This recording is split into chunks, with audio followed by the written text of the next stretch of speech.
It's morphin' time. Pterodactyl.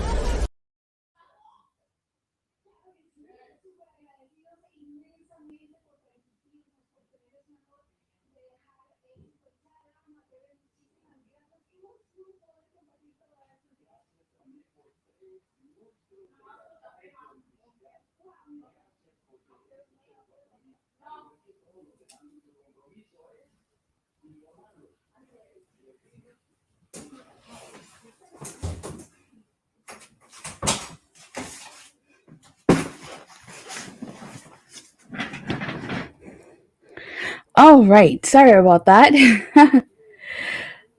So, hi there, this is Datila. Welcome to the It's Wrestling Time post show. And for tonight, I will be reviewing both AEW Rampage and Friday Night Smackdown. But let's kick things off with AEW Rampage. All right. So, wow, it's reviewing SmackDown and Rampage tonight. I'm shocked. I know, right? Because, I've been skipping it as of late. I missed it when I went to go see Thor. I missed it last week when I left to Tijuana. So I'm back. Hopefully I'm consistent with these reviews going forward. All right. So tonight's Rampage kicked off with a trios match. It was Sonjay, Dutt, Jay Lethal, and Satum Singh versus Orange Cassidy and Best Friends. So I have to say, the comedy aspect in this match was present. I thought it was so hilarious that Orange Cassidy, as he was walking to the ring, a fan offered a French fry and he ate it. Yeah, he ate a French fry before the match. She knows, and it's not worth it. It's not worth reviewing it. Actually, I have a lot to say about tonight's SmackDown, but we'll get to that when I get to SmackDown. So I really like how when Lethal and Beretta had a stalemate. Now, when I said the comedy aspect was present, it was because of Orange Cassidy. Like, he wanted Satam Singh, but Satam Singh didn't get tagged in. Sonjay Dutt did. And Sonjay Dutt wasn't even dressed to wrestle. And yet he entered the match. Orange Cassidy put his sunglasses on the ref, which I thought was hilarious. And if you guys watch my reviews, you guys know I'm always talking about how, I enjoy comedy in wrestling, especially Orange Cassidy, R-Truth, and Johnny Swinger are the undisputed kings of comedy from their respective promotions. Johnny Swinger from Impact, R-Truth from WWE, and Orange Cassidy from AEW. So I was really impressed by Satam Singh doing the crossbody to the Best Friends. And Satam Singh really looked good in this match. He was doing, let me see, Satam, aka Great Value, Great Khali, only did a chop and a crossbody. He did what he was able to do to look good. Could you imagine if he attempted to do something else and it just backfired on him? He would have looked terrible, but he did what he could do. So, another thing that I liked about this was when Sonjay Dutt was mocking Orange Cassidy. And, Sonjay Dutt had, that pencil thing, and the commentary was talking about how that pencil, and they were really excited about that freaking pencil. And, Orange Cassidy pretty much, broke that pencil. I fought for Sonjay Dutt when they broke that pencil of his. And then he hit him with the orange punch. And so Orange Cassidy and Best Friends were victorious in this match.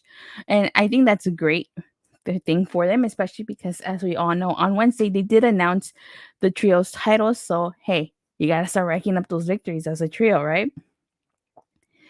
But at the end, of course, we all know Jay Lethal, Sonjay Dutt, and Satam Singh were not happy about this. So Jay Lethal hitting Orange Cassidy with the lethal injection. And then, surprise, surprise, Wardlow comes out to their aid. And Lethal, Sonjay, and Satam Singh all leave as Wardlow comes out. So very curious to see why Wardlow came out and what's going to happen with the storyline. Very curious. I wouldn't mind seeing Wardlow versus Jay Lethal. So next we get All Ego Ethan Page versus Leon Ruff. Well, it's a ton. All right. So apparently this is a rematch from Dark. I don't watch AEW Dark, and I also don't watch AEW Elevation. So if you do watch Dark and Elevation, fill me in with the details. So commentary made note of the fact that Leon Ruff surprised Ethan Page with his agility, but despite this, Ethan still won. So in this rematch, Ruffin immediately goes after Ethan Page. And one of the things that I have to say that's notable about this is that Layla Gray and Stokely Hathaway were watching the match in the back.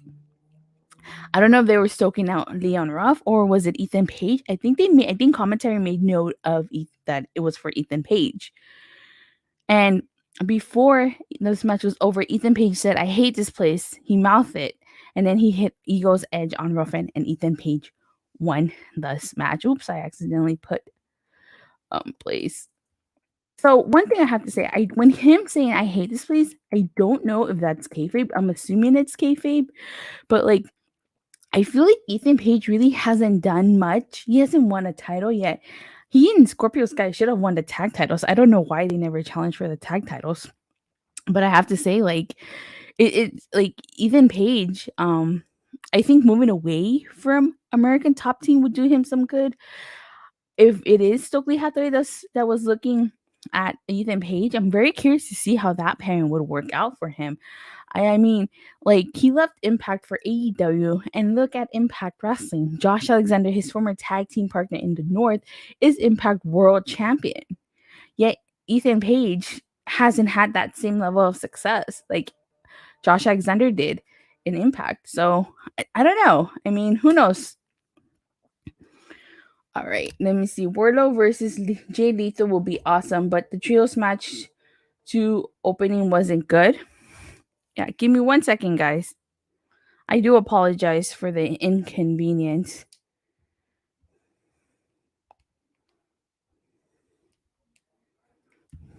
Yes, okay.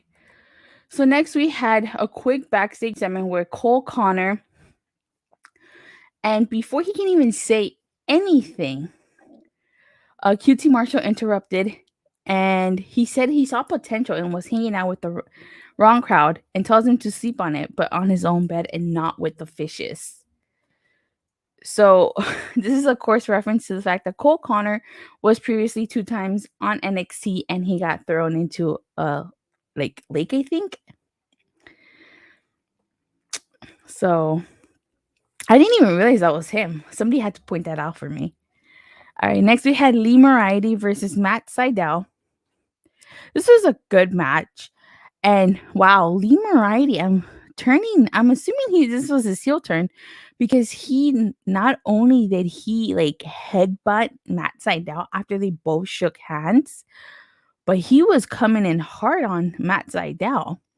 He beat him with the Motor City Stretch, made famous by the Motor City Machine Guns.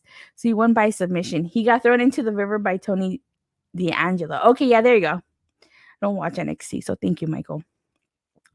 And this time around, when Stokely Hathaway hands him a business card, he takes it. Last week, when Stokely handed him the business card, he didn't take it. So I think Lee Moriarty fits right in well with Stokely Hathaway. Okay. Then we get Claudio Castagnoli's segment. This is his first official segment as Ring of Honor champion. And the crowd starts chanting, "You deserve it." And he does deserve it because he was so overlooked and underused in WWE. It's such a shame he never became world champion. He should have at least had one world title reign while in WWE, but that never happened. So good for Claudio. Good for him. I'm so happy he's finally champion. So he starts singing everybody in different languages, which I thought was really, really cool. And he starts to say that he doubted himself many times and he wasn't sure he would make it to where he wanted to. He said it's an honor, I'm assuming pun intended, to stand in front of the fans as Ring of Honor World Champion. And then he introduced Wheeler Yuta. Let me see. Sweden versus featuring Sydal and Moriarty. I think having Stokely managing Moriarty would be good for him. Yeah, exactly. That's what I think too. So Wheeler Yuta comes to the ring, but before he can even say anything, Chris Jericho interrupts him. Did you watch? Actually, not yet. I haven't gotten the chance to watch Death Before Dishonor. Probably should watch it. I probably should. But before Wheeler Yuta can say anything, Chris Jericho, who does commentary for Rampage, stands up and was like mad because the crowd was chanting, "You deserve it" for Claudio, and the crowd was also chanting for Yuta. And Jericho says that Claudio deserves a boot up Claudio's, you know. And then Yuta tells Chris Jericho to shut up because he beat Garcia and he can beat Chris Jericho. So Chris Jericho starts to say that he can't beat him. And basically what this happens is this leads to Wheeler Yuta challenging to Chris Jericho for him. Actually, what this leads to is Chris Jericho offering to face Wheeler Yuta. And he's going to give up his match against Jon Moxley if Wheeler Yuta wins. So, of course, Wheeler Yuta accepts this. And we're going to get Chris Jericho versus Wheeler Yuta. Wheeler Yuta wins, he takes Chris Jericho's spot in the match against Moxley. So I cannot wait. Yuta being smart, tricking Jericho into giving up his match. I wonder why Jericho didn't shove the boot of Claudio. I thought he was a wizard, right? Okay, next we get the really hilarious the Acclaimed music video. And he says it's trash day. He said they had someone dress up as Gun Club. And this whole song was about how the Gun Club was trash. So the match that they are gonna face the Gun Club in is a dumpster match. And I really like that they said that, "Oh, you didn't know?" With a reference to the New Age Outlaw. So it was hilarious. The Acclaim is hilarious too. This is really funny. So we also come to find out that Battle of the Belt Street is August 6th, and we're gonna have Claudio versus Takeshita, and Rampage will be live next week. So very interesting. So our main event was Anna Jay versus Ruby Soho. Chris Jericho naming Anna Jay Sports Entertainer of the Week. It was a decent match. Ruby Soho loses after Anna Jay chokes her out using her own cast. I'm not sure how you feel about Ruby Soho losing. I mean, I feel like Ruby Soho hasn't really done much since she came to AEW. She hasn't, and that sucks. I don't know why we only got one women's match this week on Rampage and on Dynamite. We need that one Dynamite that had 2 women's matches. That was fantastic. They need to do that more. The Gun Club will be going off the stage in the dumpster. Yeah, they will. They definitely will. I can say that for sure. All right, but with that concludes the AEW Rampage review. So now let's talk about everyone's favorite Friday night show, Friday Night Smackdown. So I have to say, tonight's Smackdown was actually pretty decent. It really was. Normally, the way Smackdown starts off is with the promo and the welcome to Friday Night Smackdown, but it actually started off hot and strong with a good old-fashioned Donnybrook match. Sheamus versus Drew McIntyre. Winner will face Roman Reigns at Clash of the Castle. Next week I won't be watching Rampage and Smackdown, and just when I can watch Rampage, will be live. Oh, that sucks. I know how you feel. So I had to Google what a Donnybrook was. Turns out a Donnybrook is a wild brawl or rowdy dispute. It's also a district in Dublin, Ireland, which makes sense. So this was actually Rampage is a 7 out of 10. I forgot. I'm going to rate both shows at the end. So this was a no countouts, no DQ. The only way to win was by pinfall or submission.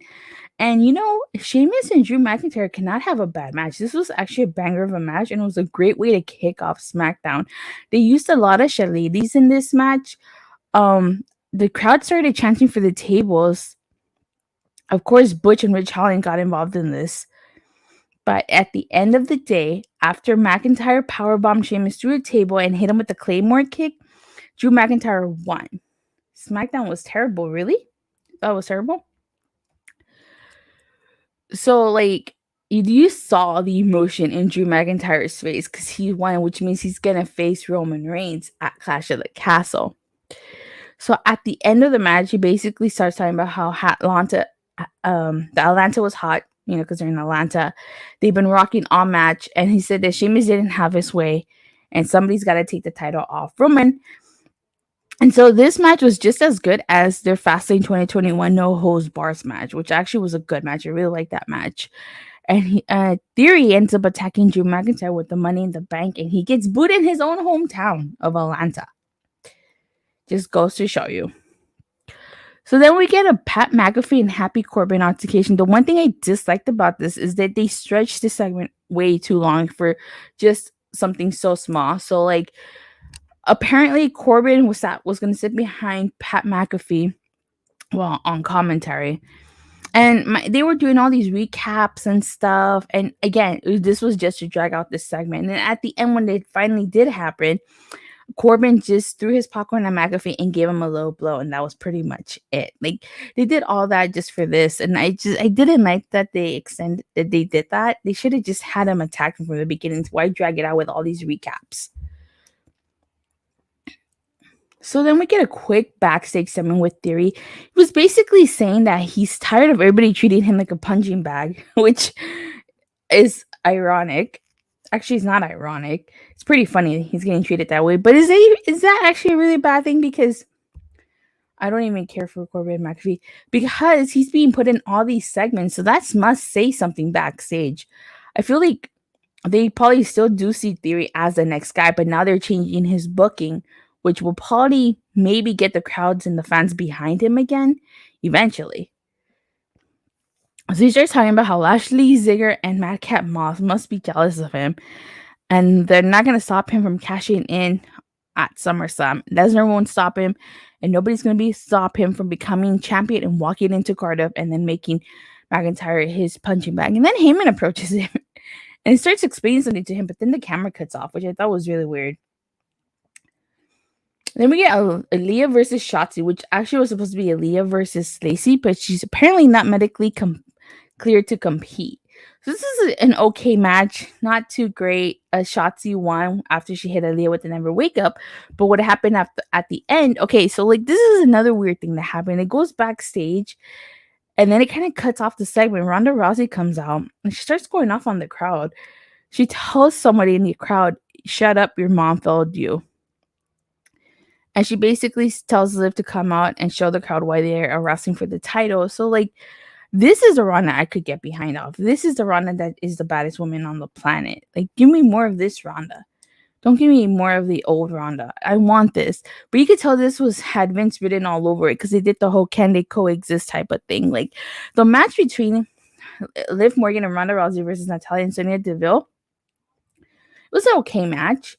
But like you had Liv Morgan kind of refusing to tack Ronda in, and she kept trying to like stay in the match, but in the end, Liv Morgan and Ronda Rousey won after Ronda put Sonya in the ankle lock. So decent match, but I'm actually liking this new Ronda. I really am. But we'll see what happens at SummerSlam. So then we get the referee's instructions. This is basically Double J saying that he's only going to count 1, 2, 3. So I'm assuming it's going to be a no DQ match because he wants them to.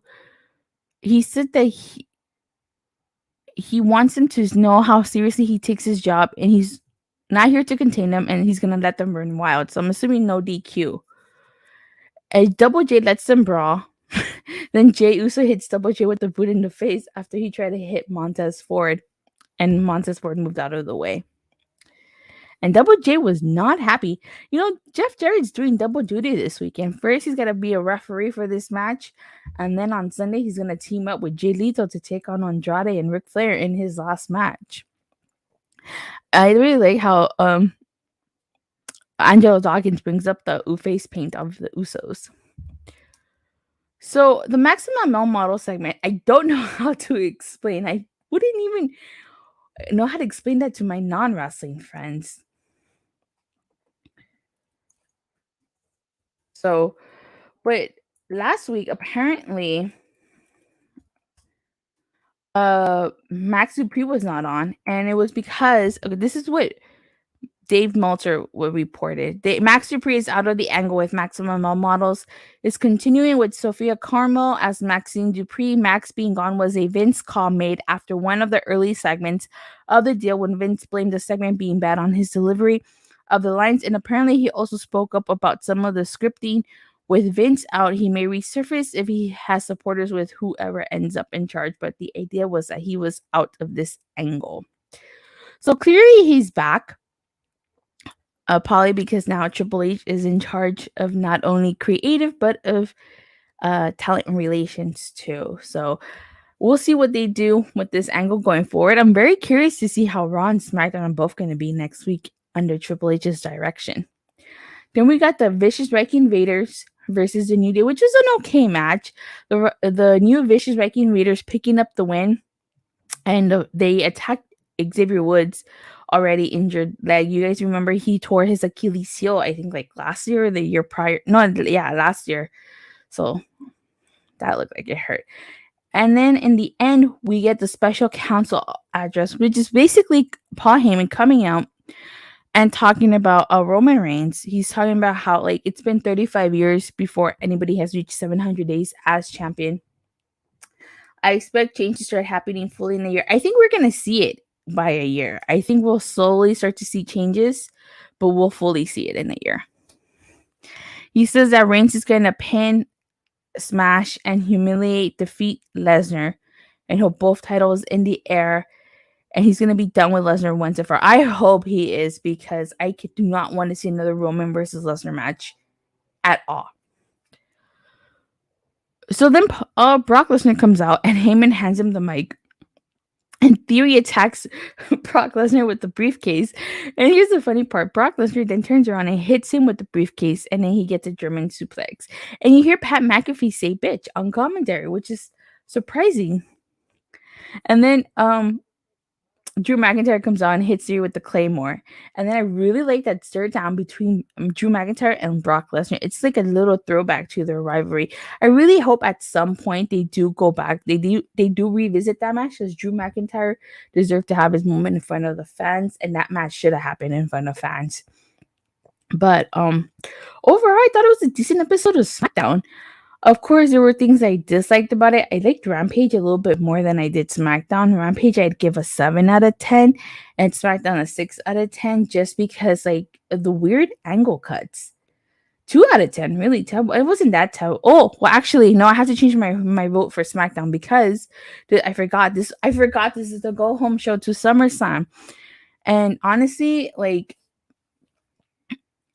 if Sheamus versus Roman Reigns was happening at SummerSlam, Drew McIntyre versus Roman Reigns was happening at SummerSlam, I would probably rate this a little higher. But I've always said the purpose of a go-home show is to get you excited for the pay-per-view. This SmackDown didn't get me hyped or excited for SummerSlam at all. So I have to knock it down a few pegs. So maybe a 4 out of 10. Decent SmackDown, not too bad. Definitely, maybe we'll start to slowly see change, but this was not a good go-home show between Raw and SmackDown. I think Raw was a little bit better. But yeah, with that being said, I have to choose Rampage as a better Friday show. It's not me being biased towards AEW. Hey, I would like to see how her SmackDown is 6 to 8 months from now, because I want to be able to say, like, Rampage was just as good as SmackDown, or SmackDown was even better than Rampage, and just have it be a tie. I won't be watching SummerSlam tomorrow. No? How come? Why aren't you watching SummerSlam tomorrow? But with that being said, you guys, I just want to say thank you guys all so much for watching and for your continuous support. It means a lot to me. And please don't forget to like and subscribe, and make sure you hit that bell so you get notified whenever I go live or release a new video. And I'll see you guys tomorrow after SummerSlam. Have a great night. Bye.